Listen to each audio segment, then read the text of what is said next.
Black Dragon, and welcome to another edition of Black Dragon Biker TV. And as always, I'd like to thank you all for tuning in from wherever it is in the world that you happen to be. We are at beautiful Stone Mountain, and you can see the beautiful mountain back there behind us. Just checking things out, having a good time. Welcome to Sunday Study with Black Dragon. And as always, we study out of one of the books that I've written on Sunday. We call it Sunday Bible Study with Black Dragon. Tonight we're going to be checking out the Sergeant at Arms Bible. And we're going to be talking about something interesting in the Sergeant at Arms Bible. For those of you who don't know who we are, Black Dragon Biker TV has been around about 4.5 years. I'd like to thank you all for 54,000 subscribers, and we keep moving on. You can get Black Dragon Biker TV on YouTube, on Facebook, Black Dragon Biker, and also our online podcast is The Dragon's Lair, L-A-I-R, Motorcycle Chaos, where you can watch our podcast or listen to our podcast in the truck or whatever. And also our online news magazine is bikerliberty.com. Now, you guys are going to start seeing me back on in the mornings. We've got a whole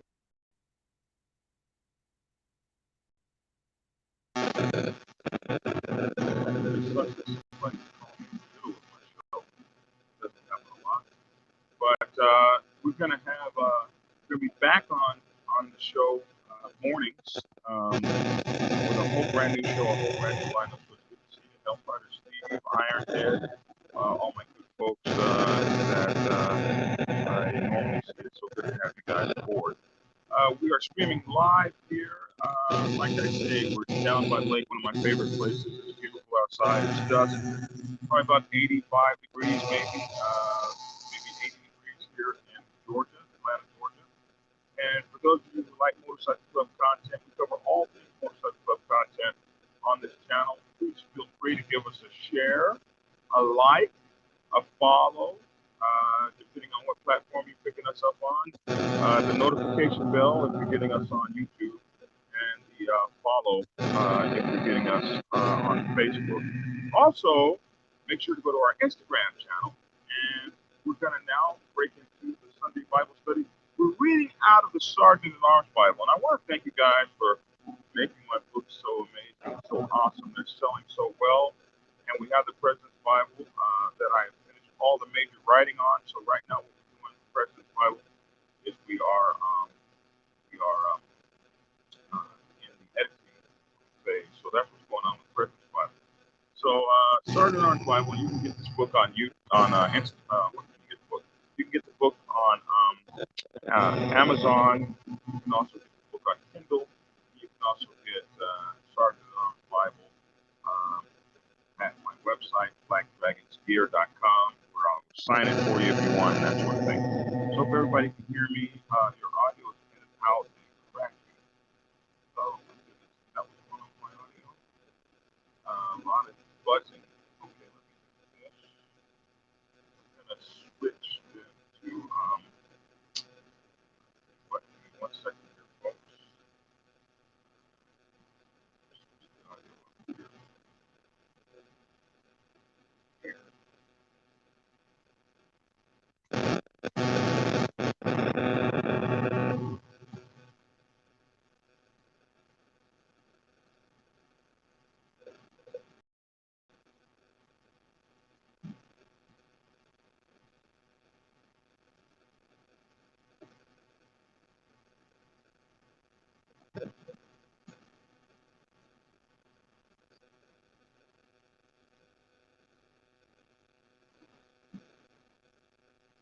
Okay, so I think that should be a better audio situation now.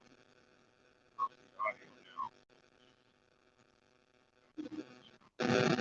Is the audio a little better now? Hopefully it is.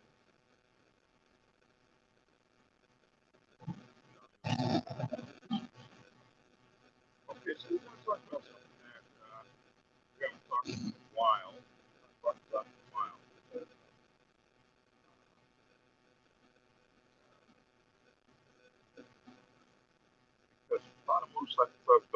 topics.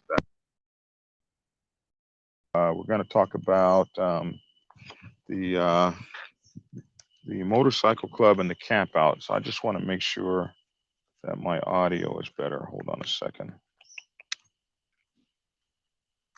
Oh boy.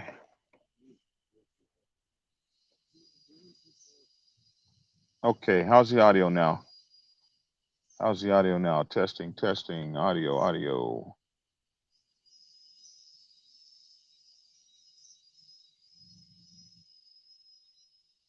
Okay, just got the thumbs up on the audio. All right, so get rid of this microphone. Don't need that anymore. We're on the headset. All right, so something that we're going to talk about that we don't see a whole lot is motorcycle clubs has kind of gotten away from the whole camp out thing.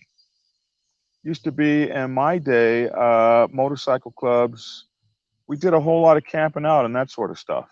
And that was a whole lot of fun. And so I think that we'll probably see a resurgence of this. 2020 took us all down, and a lot of folks are now getting back out to motorcycling and having a blast. And one of the things that we used to do a long time ago is we used to go and we would do field meets and that sort of thing. So in the Sergeant at Arms Bible, I actually took a section, chapter 11, to talk about club security at the campsite, field meet, and festivals and roundups. So talk about that for a few minutes.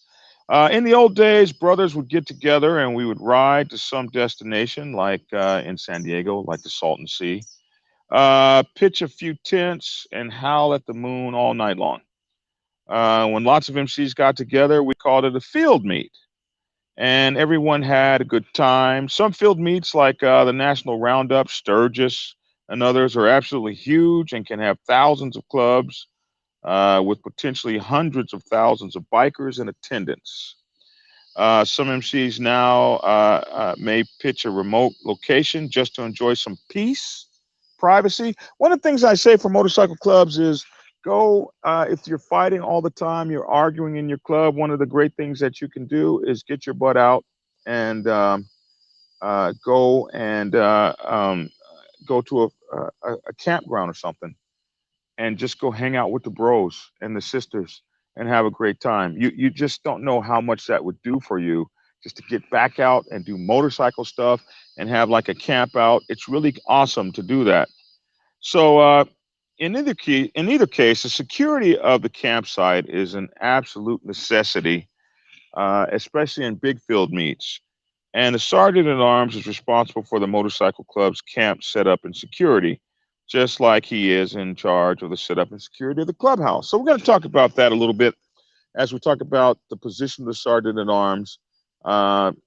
And somebody says A-Bait doesn't even camp like it used to. But I think we should get back to it because it's a lot of fun. Most motorcycle clubs got away from the whole riding motorcycles thing. Yes, you're absolutely right, Arnhead. And Troy Thomas, what book can you get from Amazon? You can get all my books from Amazon. You can get the Sergeant at Arms Bible, Prospects Bible, the Motorcycle Club Public Relations Officers Bible, Prospects Bible for Women's Motorcycle Clubs, and this month you'll be able to get the President's Bible, as it should be out sometime toward the middle of this month. Okay, so let's go to this guy who wrote in the July-August issue of Backwoods Home magazine a couple years ago, entitled Small Camp Security.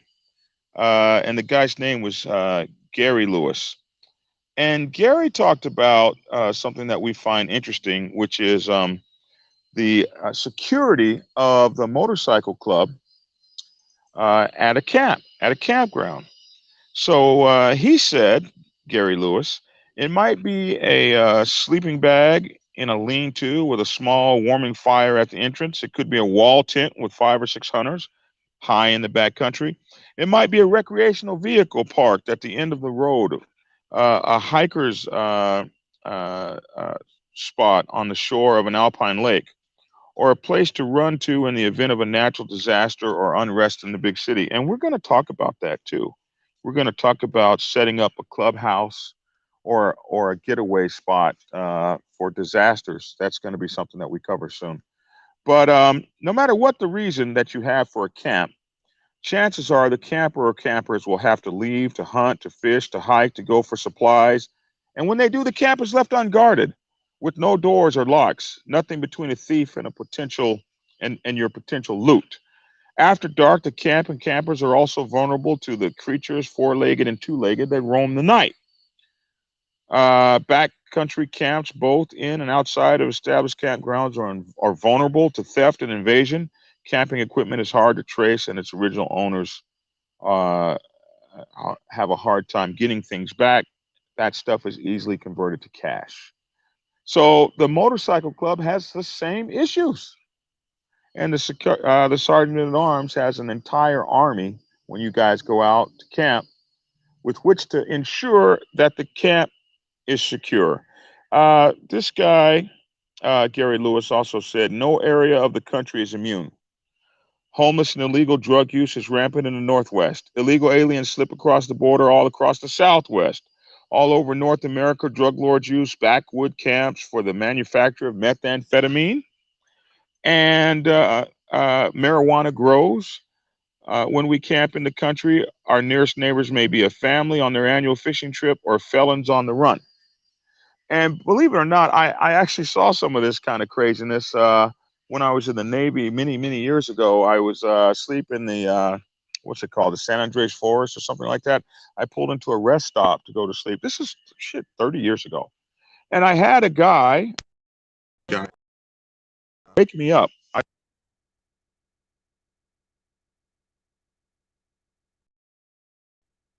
I was sleeping in the backwoods in a campground, in a camping spot, and an illegal alien woke me up.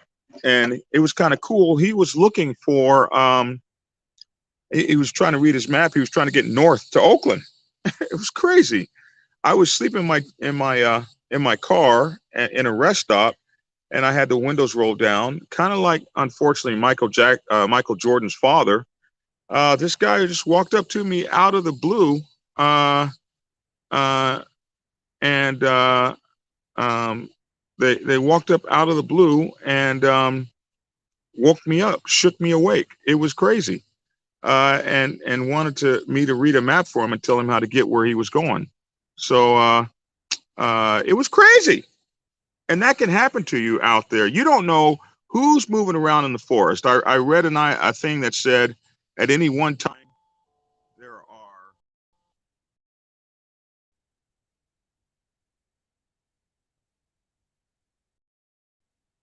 at any one time there are 10 or 15 um, serial killers rolling around through the forest, and some of everybody's out there. So we want to think about those things when we have our club, our women, our people out in the forest, especially at night when we're camping out. So this article went on to mention several ideas for camp security. So below is my version. What I'm going to read to you is my version for camp security that the sergeant at arms, I believe, should be uh, on the lookout for. So let's talk about strength, weaknesses, opportunities, and threats at your campsite. Now, this is for you, Sergeant at Arms. The Sergeant at Arms should inspect the planned campsite for any strengths and weaknesses, opportunities, and threats. If the worst should happen, is the site defendable?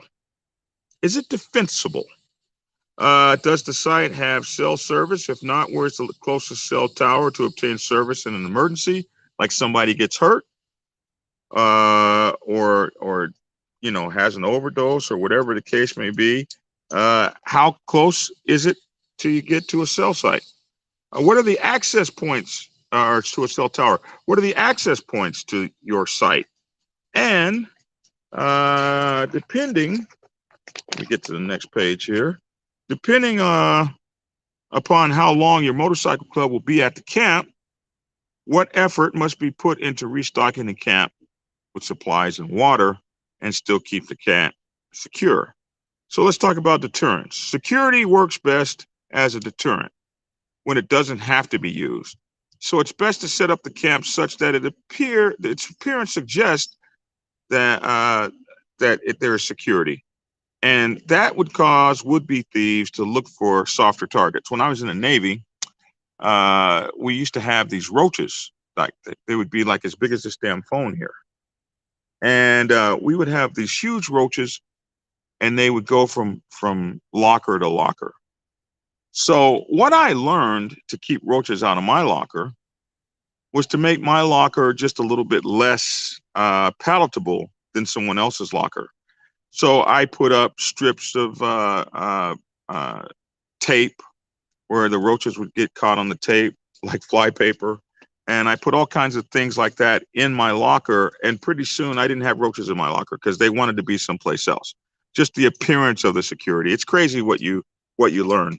But the appearance of security will keep people away, and you won't have to use a security. Um, for instance, an unguarded camp is an open target for any opportunist. But if the sergeant at arms assigns prospects to a revolving guard duty around the campsite, the camp will appear secure, causing even the most intrepid thieves to look elsewhere, to a less secure site. Conversely, in a lax camp, where prospects are sleeping while on watch, grab-assing, or partying with the crew, opportunities for exploitation of your camp will abound.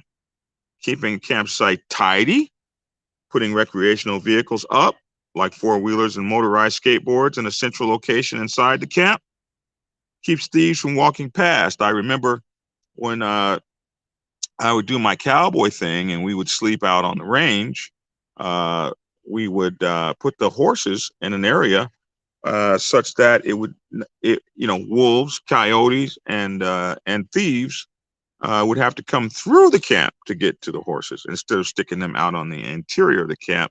It's very easy for a wolf or something to grab them, and you're a horse down. So that's something to think about. Um, the sergeant at arms should instruct his brothers not to leave keys on their bikes and to lock all the motor homes and vehicles, like you're in a big place like Sturgis or something, or the Roundup. A lot of times you just park all the bikes, leave the keys. Everybody's drinking and driving, or drinking and they've been riding around the campground. They get off their bike. They park their bikes at the edge of the campground, and everybody's drinking, partying, eating, sleeping, snoozing, trying to get inside an RV because it's too hot.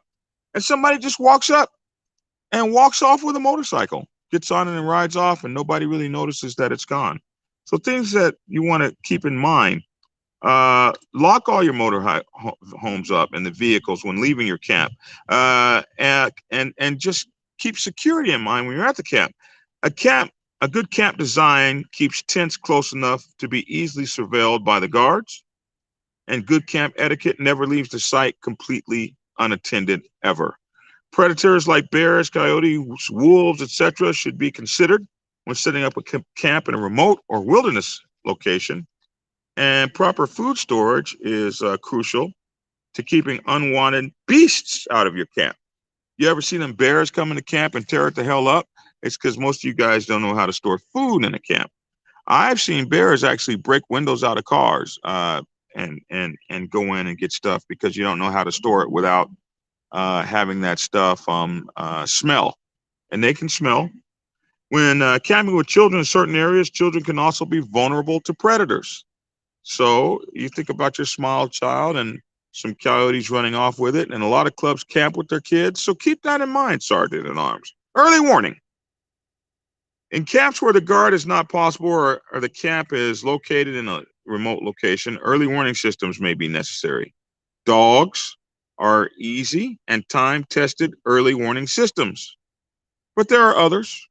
Electronic systems that establish a laser perimeter can be employed, but so can beer cans on a string with coins in them. They can be hung at ankle level.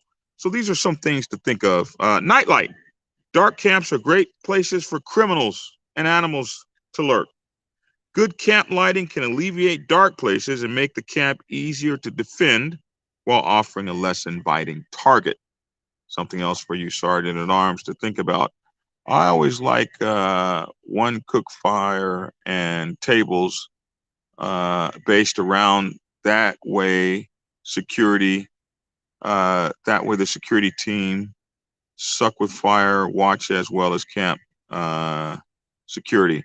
So Chewy likes to have the tables involved and stuff in his camp security, as I'm reading. Bears tear up bikes and ATVs. It's usually not good. I've never seen a bear tear up a bike or an ATV, but I imagine if they'll tear up a car, they'll damn sure tear up a bike or an ATV. I never thought about that. So festival sites, and like the Roundup or the or Sturgis. The Roundup, for those of you who don't know, the National Black Roundup is coming in August. The National Biker Roundup, and it's the biggest black roundup of bikers in the country. 50, 60,000 people there at any one time. And so, and then some of you other guys go to Sturgis and all kinds of stuff like that. So those kind of places. Location, location, location is the name of the game when it comes to securing an excellent site at a festival. The sergeant at arms should know that it is most prudent to arrive early. The earlier you get to a spot like that, the better spot you get. Early arrivers get their choice in location when it comes to many biker festivals. At some field meets, the traffic to get on and off the campground can be tantalizing, hours upon hours getting on and off the site. Setting up close as possible to the in or out gates could be crucial in efficiently getting supplies to and from the camp. So we always have this problem at the Roundup, at the National Roundup. It takes an hour or two just to get on the damn camp and an hour or two to get off. So if you don't have the right food and the right supplies and you're trying to get stuff in, it could be a 6 hour. You're only going to be there 4 days. You might lose 6 or 7 hours one day just getting on and off the camp. So make sure to get your stuff and everything and all your supplies there because you might be stuck on the campground for a while. Shade. During the summer months, when most MC festivals occur, nothing can be more soothing than some good old-fashioned shade and a simple afternoon breeze. The sergeant at arms, when he's making sure that the camp is set up, should scout for the best shade possible to help ease the survival on a hot summer festival day. So these are some things that you guys can think about when it comes to security and that sort of thing. Flooding. Now, this is really a crazy one because places like Georgia will fool you.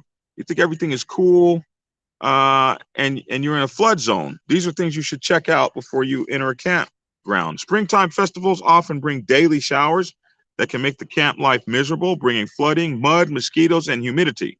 The sergeant at arms should set up the camp on high ground and avoid low-lying areas where a sudden rainstorm could flash flood mud puddles that remain for the entirety of the festival and all that kind of stuff.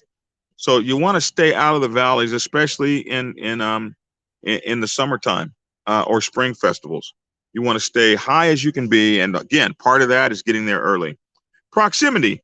The sergeant at arms should consider how close the campground is to the main stage, bathrooms, trash dumps, and other positive or negative factors. Being next to the stage might be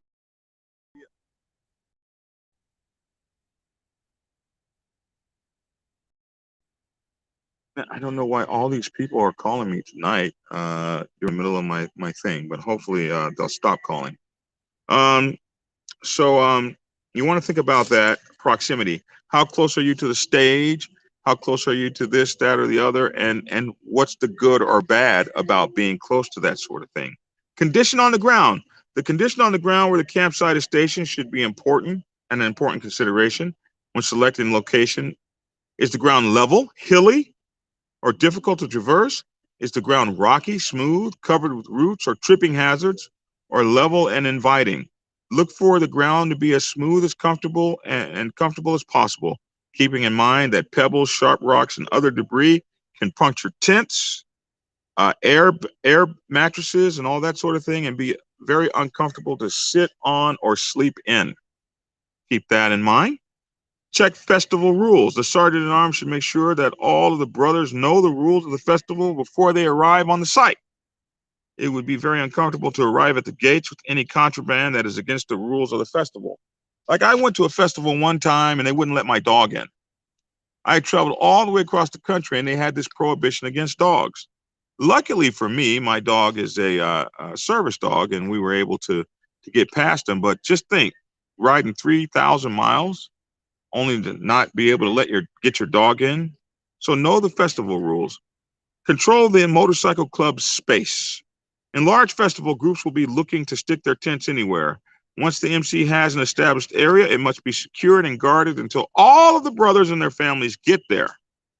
The sergeant at arms ensures the prospects rope off the campsite quickly, because even a few minutes of inattention can give an unwanted squatter time to set up in an area of the chosen campsite that was intended for a brother. Since most festivals allot space on a first come, first served basis, once a squatter is set up on the MC's campsite, it may become impossible to convince them to move. So keep that in mind. Mark the motorcycle club's territory. After the campsite has been established, it should be marked with the motorcycle club's flags, banners, and emblems. This will establish the MC's territory. It's like claiming a state, bro, and make the camp easy to find amongst all the others that are out there. Watch out for first day thieves. Most thefts on the first day of the festival, that's when they mostly happen. While everyone is busy setting up tents and laying out equipment, thieves can walk by and make off with the valuable equipment like generators, motor oils, skateboards, and all of that sort of thing. Don't bring what you can't afford to lose. The sergeant at arms should remind brothers to leave at home what they cannot afford to lose and carry any valuables with them or lock them in hardened saddlebags. Motorcycles should be locked on chains to secure them. Bottom line, irreplaceable heirloom items, watches, whatever somebody can grab a hold of and take should be left at home. Money, don't have too much money that you can't afford to lose, all those sorts of things. Stock up. Supplies need to be stocked in large quantities as it can be difficult to get on and off festival sites. We talked about that. To acquire more, it isn't uncommon for traffic lines to be an hour or more to get on and off the grounds. So you want to be kind of stocked up. And remember to have fun. Being on the motorcycle club is being with the motorcycle club out in the world and doing your thing. It should be a blast, man. You should consider that one of the funnest times of your life. So make sure to have fun. Come with the right attitude. Don't have all that BS going on. Leave that back at home. Get away, relax, and enjoy yourself and your brothers and sisters on the road. Let's see. Send me a message on Discord when you guys do, and I will ride over there. Okay, you guys are talking to each other. Anyway, I just wanted to take some time out to talk to you guys about the sergeant at arms and his responsibilities for the safety of the club during such time as the club is out on the road and having a good time. I think you guys should do some more of that, man.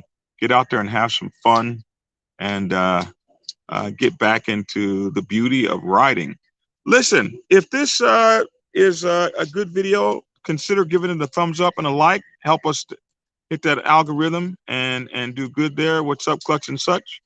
And we would like for you guys to consider giving us a like and a follow and a share. That would really be good for us.